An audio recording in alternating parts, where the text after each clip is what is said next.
Lanjutkan dari sekalian ceramah agama atau sosial yang akan disampaikan oleh guru kita yaitu Bapak Ustadz Ahmad Sarif. Untuk itu waktu dan tempat dipersilakan. Sallu ala Muhammad. Ini aja. Tadi Ilham izin. Ibu-ibu pengen lihat. Ibu pengen lihat. Ya, sini tunggu. Lihat.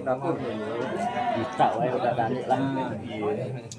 Bismillahirrahmanirrahim. Qabla kulil awal wal akhir ba'da kulil akhir, al awalu wa zahiru wal batin. Wa bi afdali kalimatil awal, assalamu alaikum warahmatullahi wabarakatuh. Waalaikumsalam warahmatullahi wabarakatuh. Bapak sehat, Pak? Ibu-ibu sehat, Bu? Alhamdulillah, sehat jadi nomor satu buat kita semua. Badan kalau sehat, hadir ke tahlilan enak, benar? Badan kalau sehat kok, biar kata urusan banyak, makan apapun juga enak, benar? Makan ikan asin, semua badan kalau sehat, ngadirin apapun bentuk undangan acara pasti nikmat, betul ya. Sehat paling faktor utama buat kita semua. Jarinlah perkara dunia memang beda-beda takarannya. Urusan saya sama urusan Ustadz Hilal pasti beda. Urusan Ustadz Ilham dengan urusannya Bapak Kadus Tojo pasti beda. Jauh Pak RW. Ukurannya Ustadz Ilham sama Ustadz Hilal punya tanggungan sebulan 1 juta udah berat. Apalagi yang tahlilan jarang. Ya maksudnya gitu. Tapi ukurannya Bapak Kadus Tojo mah tanggungan 2 juta masa. Urusan dunia kita beda-beda, tapi urusan iman, urusan takwa kita sama-sama berjuang mengharap ridha Allah Subhanahu. Amin ya rabbal. Bapak Ibu hadirin rahimakumullah. Bismillah, alhamdulillah, wassalatu wassalamu ala rasulillah Muhammad ibn Abdillah wa ala alihi wa sahbihi wa mawala. Ashhadu an la ilaha illallah wahdahu la syarikalah wa ashhadu anna sayyidana Muhammadan abduhu wa rasuluhu la nabiyya ba'da. Allahumma shalli wa sallim ala hadzal nabiyil karim sayyidina wa maulana Muhammadin Sayyidina wa maulana Muhammadin wa ala alihi wa sahbihi ajma'in, amma ba'du. Wallahu yadu ila dari salam wa yahdi man yasha ila siratin mustaqim. Akhirat kiram yang saya hormati, bil khusus sahibatul duka dalam hal ini keluarga besar almarhum Ibunda Siti Aminah binti Dacang.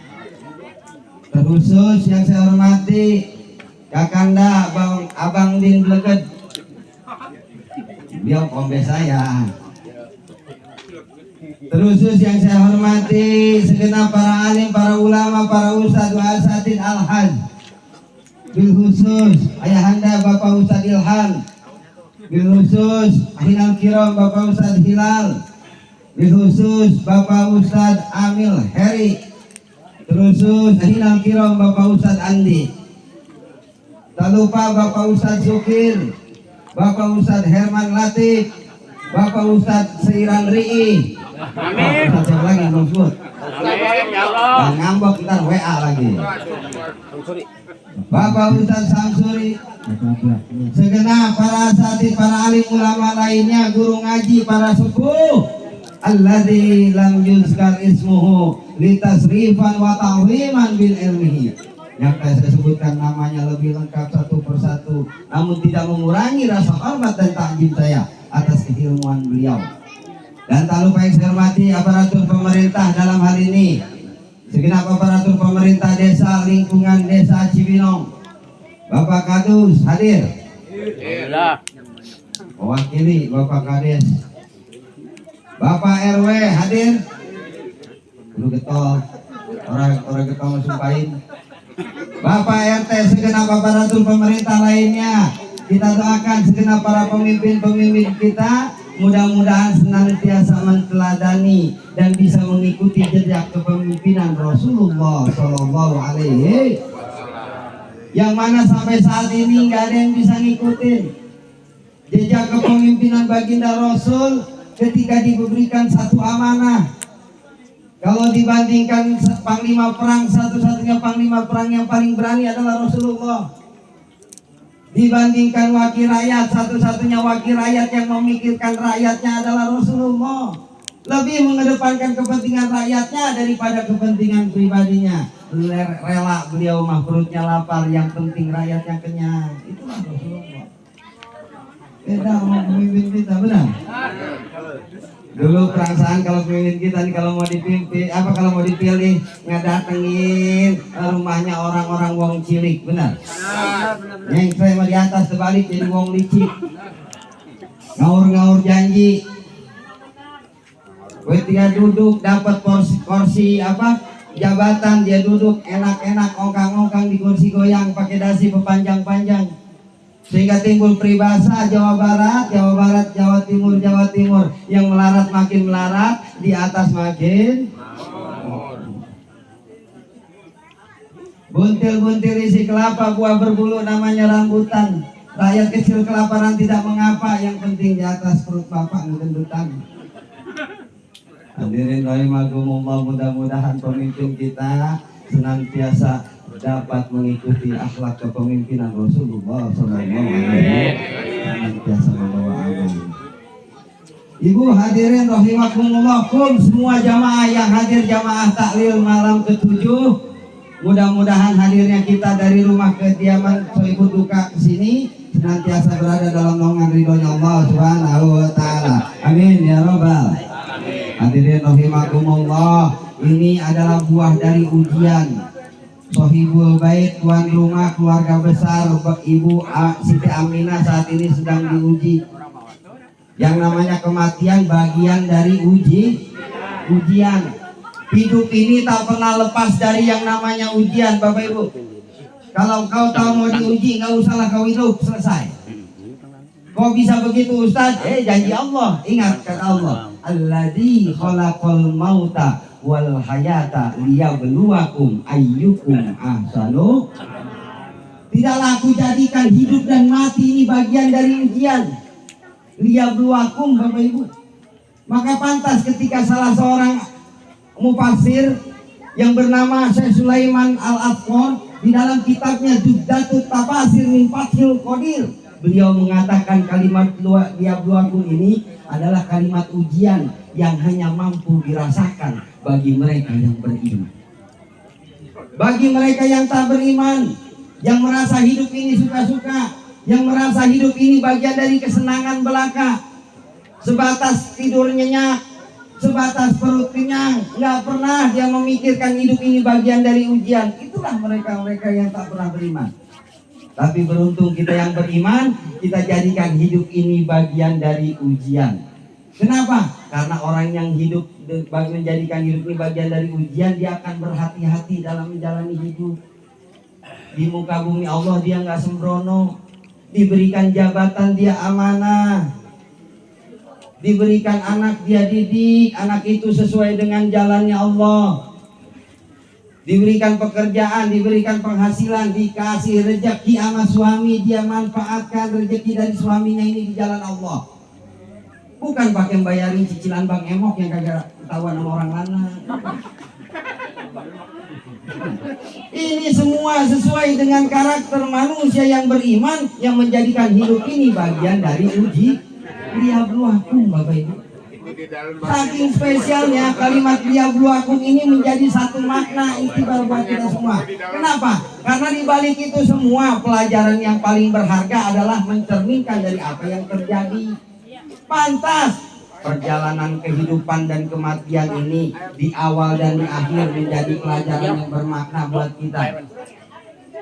Kurang bagaimana lagi pelajaran yang bisa kita lihat dengan adanya proses kematian. Nantinya kita bakalan kayak begini, betul? Orang yang beriman tahu bagian dari hidup ini adalah ujian, tahu bahwa hidup nanti akan ada batasannya, nanti akan dimintai semua bentuk pertanggungjawabannya. Al-yauma nakhtimu ala afwahihim wa tukallimuna aydihim wa tashhadu arjuluhum bima kanu. Akan datang satu hari di mana mulut ini dikunci. Mulut yang sekarang dipakai grenyong bae tuh perebut masalah salak, masalah jeruk tuh, ntar bakalan dikunci. Bakalan ngomong. Mulut yang biasa di dunianya dia pakai bersilat lidah, memutarbalikkan fakta, menutupi segala bentuk kesalahannya, di hadapan Allah dikunci. Siapa yang akan bersaksi, Ustaz? Nanti yang akan bersaksi adalah tangan dan kakinya dari segala macam bentuk perbuatan yang sudah diperbuatnya. Dia akan bersaksi atas apa yang diperbuat. Jadi ini malam yang kakinya kesemutan, nanti dia akan bersaksi di hadapan Allah. Yang pantatnya lagi remor-reman tuh, rada-rada ngegrenyem, emang dudukin karpet yang udah ngeres banget, itu bakalan bersaksi nanti di hadapan Allah. Gak usah khawatir Pak RT, sabarin baik, nanti akan bersaksi. Semua anggota tubuh kita akan bersaksi di hadapan Allah. Perbuatan baik atau burukkah nanti akan dipersaksikan di hadapan Allah Subhanahu. Hadirin rahimakumullah. Lalu lanjutan dari kalimat liyabluwakum ayyukum ahsanu amala. Allah ini mau tahu sejauh mana amal baik kita. Allah mau tahu amal baik. Kalau makhluk sesama makhluk pengen tahu amal baik, kagak uruf, kagak pantas, kagak cocok. Sok boleh ditanya di sini di antara jamaah yang hadir, siapa amal baiknya yang paling baik? Coba ngaco. Yang amal ibadahnya yang paling baik, ngaco. Kali ada gitu yang ngaco ngangkat tangan, kita jejak batang leher bareng-bareng. Makhluk menilai sesama makhluk kagak pantas. Siapa yang pantas? Allah. Allah pantas menilai terhadap makhluknya karena Allah Maha Pencipta. Allah mau tahu sejauh mana perjalanan amal ibadah segenap makhluknya karena Allah Maha mengetahui atas segala-galanya. Itu. Kalau manusia sesama manusia saling menilai, bahaya Pak. Tidak akan ada satu keadilan yang tercipta. Maka pantas ketika manusia menteladani sesama manusia, figur yang menjadi suri tauladan kita adalah baginda Nabi, itu uruf. Karena manusia sifatnya bukan saling menilai, tapi saling mengingat. Nggak kebayang sama kita kalau suri tauladan kita ini, figur kita ini bukannya baginda Nabi. Misalkan figur kita superhero, Superman, waduh bisa pakai serempak di luar semua kita ini. Untung figur kita sekarang baginda Nabi. Cocok.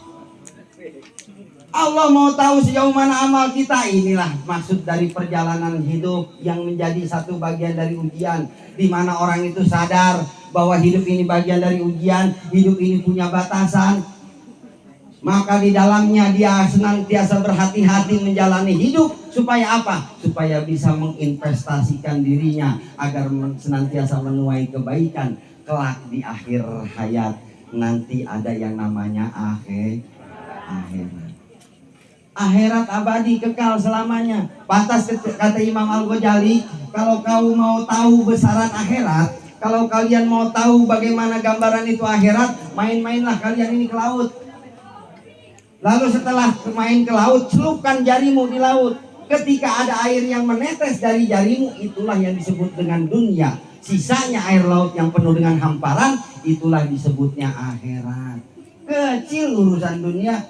Maka jangan sampai gara-gara urusan dunia yang secuil kau lupa akan tujuan akhirat yang selamanya. Betul? Ini ceramah kalau lagi ngambek begini. Rada-rada sewa.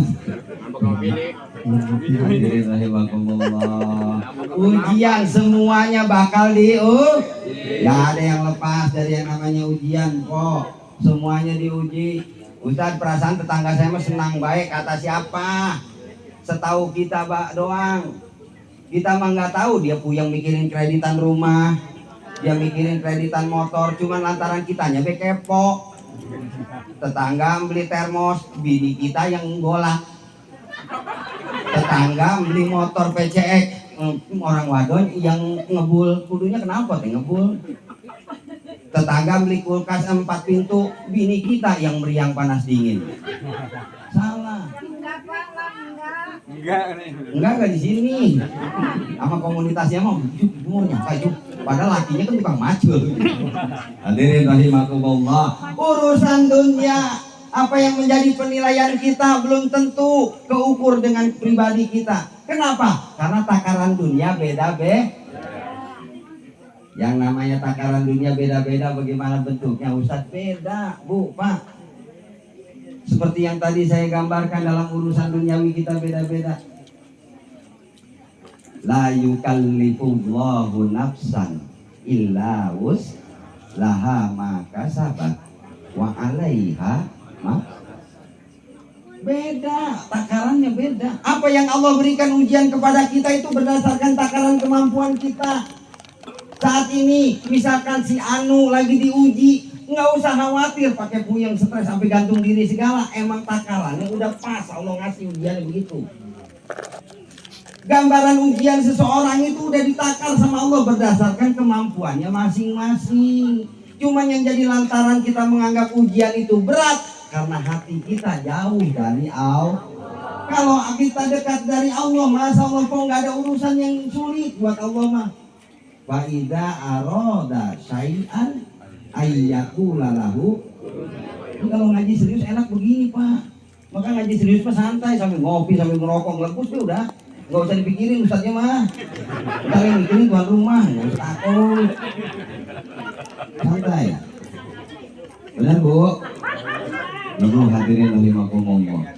Lalu apa Ustadz bentuk gambaran dari ujian sehingga kita dapat mengaplikasikan hidup ini bagian dari pelajaran untuk kita berhati-hati menjalani hidup di muka bumi ini. Senantiasa kita mampu berinvestasi ala dan amal ibadah ketika nanti kita bertemu dihadapkan dengan persidangan Allah Subhanahu wa taala. Maka tiada lain dan tiada bukan apa yang menjadi gambaran kita di dunia saat ini. Bagaikan kita tengah mempersiapkan diri untuk menginvestasikan kesuksesan. Ibu, kalau ibu punya duit 2 miliar, kemudian ibu punya rencana apa enggak? Punya. Bapak sekarang saya tanya, bapak-bapak kalau punya duit 2 miliar malam ini punya rencana apa enggak? Punya. Karuan Pak Kadun jadi tanya. Pak RW karuan. Rencana yang tersembunyi ada deh mah. Udah tahu dah. Wah, gua mata kalau 2 miliar lah. Tenang beda. Gua beli racun. Sampai nggak keluar mata. Karena apa yang menjadi takaran urusan dunia seperti itu, Ibu. Beda nanti rencana kita. Rencanakan itu semua ketika dapat kebaikan, kenikmatan mah enak banget direncanainnya, bener, Pok? Ketika dapat nikmat, laki kita dapat proyek bisnis cair, caloan tanah gol. Kebagian laki kita 1 juta per meter, luas tanah yang diproyekin 2.500 meter. Kebagian berapa?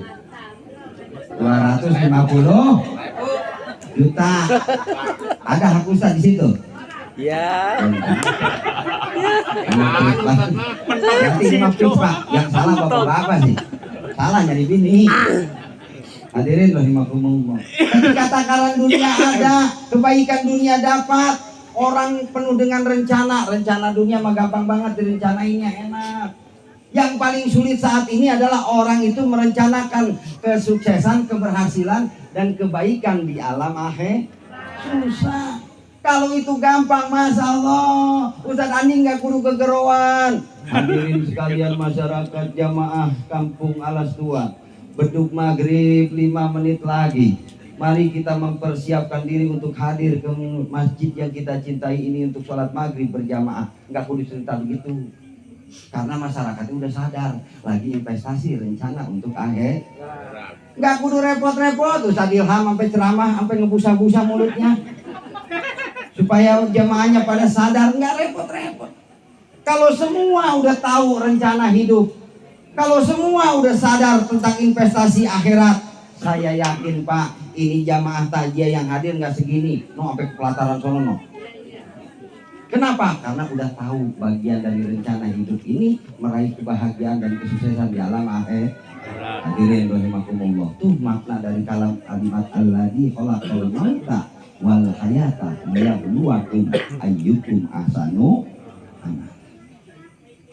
Maka apa hikmah selanjutnya Ustaz dalam mentauladani ini? Bagian dari nikmat ini adalah senantiasa kita mengagungkan apa yang menjadi makbul dari doa dan harapan kita. Lewat apa? Satu, lantunan doa yang kita panjatkan dengan bermunajat kepada Allah, mengawali dengan kalimat bacaan Quran surah-surah tertentu. Ada yang baca surah Yasin, ditambah lagi surah Al-Ikhlas, ditambah lagi surah Falaq, ditambah lagi surah An-Nas, Al-Baqarah, semua ditambah zikir, tahlil, tahmid. Kenapa? Karena kita berharap lagi ngebuka gerbang maghfirahnya Allah. Kok begitu Ustaz? Bukan masalah perkara bid'ahnya.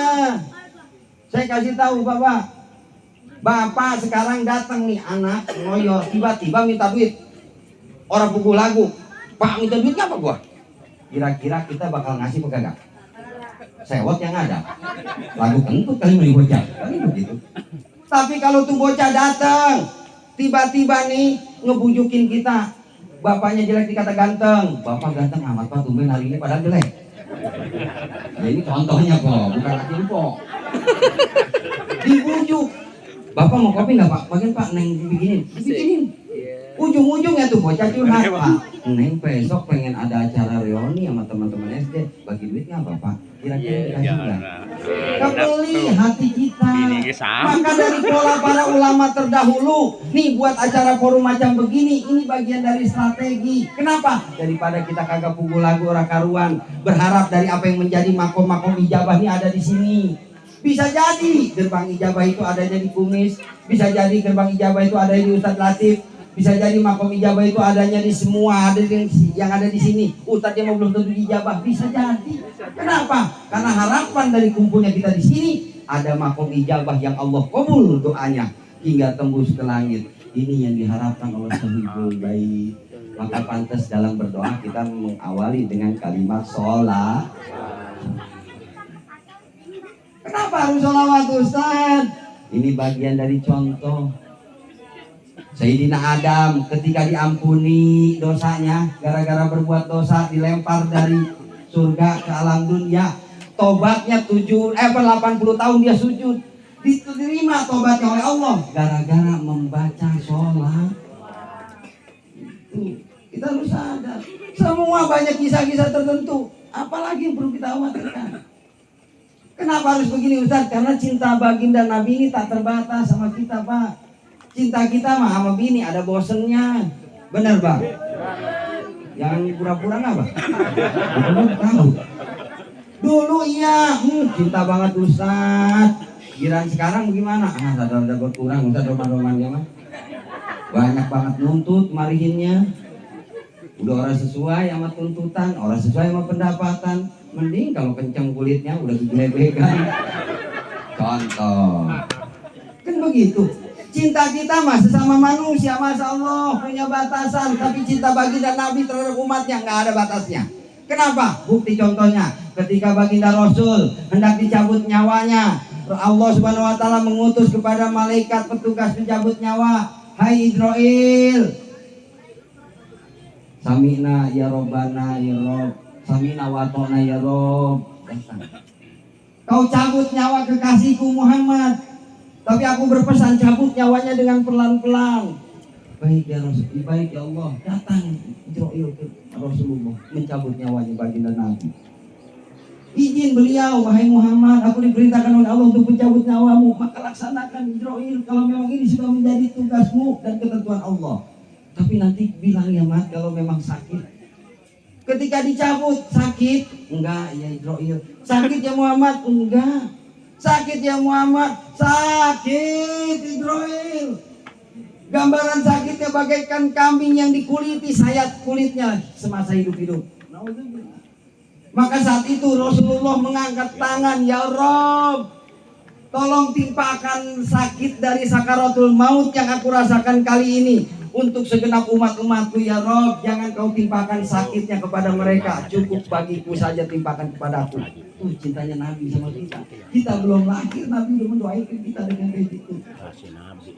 Lalu apa kata Allah? Nggak bisa ya Muhammad, paling bisa ku kabulkan setengahnya. Setengah dari rasa sakit sakaratul maut kita rasakan, setengahnya lagi baginda Nabi yang merasakan. Kurang gimana enak, orang Cibinong duduk santai, ngaji jarang, sholat belang bentong, ditarangin sakaratul maut itu Rasul. Jangan cengengesan, sholawatan ogah. Hadirin rahimakumullah. Cinta Rasul luar biasa, maka pantas kita Pak kalau mentauladani baginda Rasul, kita tinggal ikuti jejaknya. Maka malam ini apa yang menjadi penghargaan kita dengan harapan Sohibul Bait terhadap Ibunda almarhum Ibunda Siti Aminah, berharap ini semua menjadi gerbang makom ijabah dari segala macam bentuk doa yang kita panjatkan lewat lantunan sholawat yang kita baca. Allahumma sholli ala sayyidina Muhammadin tibbil qulubi wa dawaiha wa afiyati abdali wa shifaiha wa nuril absari wa diyaiha wa ala alihi wa sahbihi. Hanya itu yang menjadi pengantar biar doa kita diijabah. Ustaz kayaknya mah doa si anu orang mungkin Ustaz diijabah. Aku mau tahu banget kelakuannya. Urusan penilaian tadi udah saya jelasin, jangan gampang menilai atas sesama. Itu mah urusannya Allah. Pak, saya kasih pelajaran nih. Mohon maaf, Pak, tidak mohon maaf. Mohon maaf. Robi'atu Abadawiyah, kenal Robi'atu Abadawiyah? Robi'atu Abadawiyah. Mohon maaf banget sekali lagi saya mohon maaf. Sejarah hidupnya masa lalunya itu kelam. Beliau itu seorang pelacur. Tapi ketika hidayah Allah datang, Masya Allah, apa yang menjadi kecintaan duniawinya sudah tak lagi melekat dalam hatinya. Sampai Syekh Hasan Al-Basri aja cintanya ditolak. Wahai Robi'atu Adawiyah, kenapa kau tolak harapan dan keinginanku? Wahai Hasan Al-Basri, saat ini sudah tidak ada lagi rasa cintaku terhadap duniawi.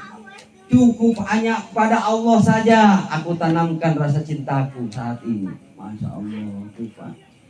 Maka jangan gampang menilai orang. Saat ini dia masih berbuat jelek, saat ini dia masih begini begitu. Nggak usah divonis. Belum datang hidayah Allah. Baru sedang mulain dia sholat maghrib diomong. Tumben banget sih kan orangnya jadi kapok, besok itu budak kan sholat lagi. Bener ya Ustaz. Jangan begitu. Kalau kita bicara iri, mohon maaf Rasulullah nggak pernah iri Pak. Rasulullah saat itu cuma terheran. Kenapa kok Bapak tahu? Yang tukang adzan siapa? Saat zaman itu. Bilal. Nah, bukan Hilal. Ya. Bilal bin Rabah namanya. Itu Bilal bin Rabah orangnya masih hidup Pak. Tapi Rasulullah heran, kenapa orangnya masih hidup, terompahnya sudah terdengar di surga. Masya Allah. Bilal bin Rabah. Apa sih yang menjadi amalan spesialnya beliau? Kalau dipikir-pikir nih, Bilal bin Rabah, rambut keriting, kulit hitam, badan dia mah kagak tinggi, pendek. No, mirip abang Ono lah. Gitu. Itu begitu. Tapi ketika takdir Allah menentukan orang itu layak masuk ke dalam surga, orang yang masih hidup terompahnya kedengeran.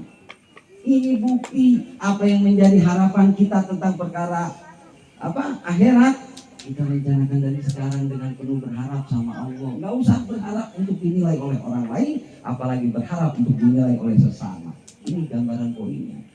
Hadirin rahimakumullah, karena waktu nggak cukup. Saat ini udah malam ya.